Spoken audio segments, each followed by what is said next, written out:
Hello friends, in today's class we are going to see another very important operation in LR parser called goto operation.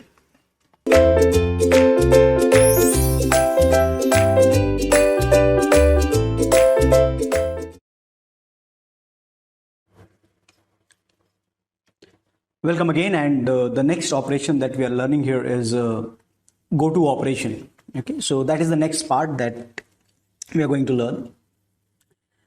Definition wise, if I is the set of LR0 item and X is a grammar symbol. Okay, so grammar symbol means it can be a non-terminal or it can be terminal.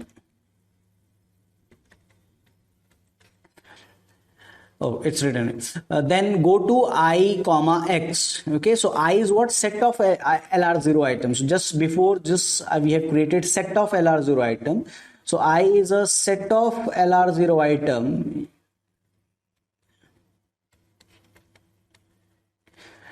Then go to I comma X is defined as follows. Okay, so now what we are computing here in this case is go to. What is the meaning of go to? Item I, set of LR0 item, and the grammatical symbol AX is defined as follows. Okay, so if what we have to do, if A derive alpha dot X beta is in I, so this is one of the LR0 item. Okay, if it is one of the LR0 item where alpha and beta can be any grammatical symbol, then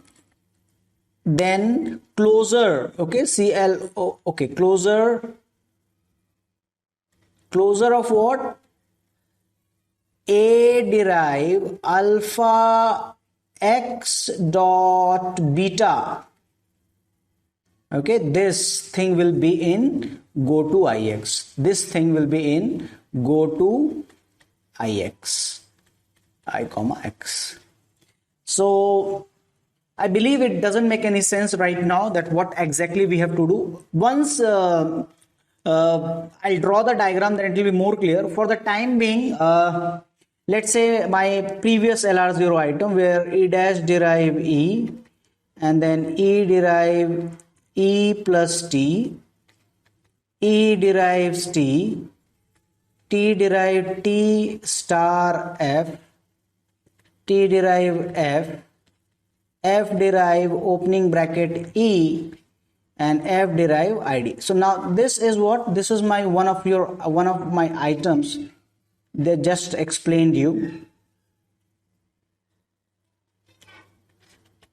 So now we want to find out, suppose this is the dot and we want to find that, if I call it that I, then I say that what is go to I comma E. Okay, I want to find this. Okay, so now what we have to do is we need to find again the closure. So now ultimately this will be on input E. What will happen? Okay, so what will happen here in this case is this is the effect of it, that this dot will shift over here. E dash derive, it will become E dot. That is the effect. So dot will move over this. That X dot X will become X dot. Second thing is here there is another E, so what will here, that is also going to move. E derive E dot plus T. But we should not stop here. What we need to do here in this case is we have to compute also the closure operation. Okay, we have to also compute here the closure operation, and that is the main thing over here, but that is called the go to step. Okay, so that is the definition of go to, and what we need to do, I think you have a slight idea what we need to do. We have to move this dot and go to a next state or create next set of LR0 item that we need to do. Okay, precisely.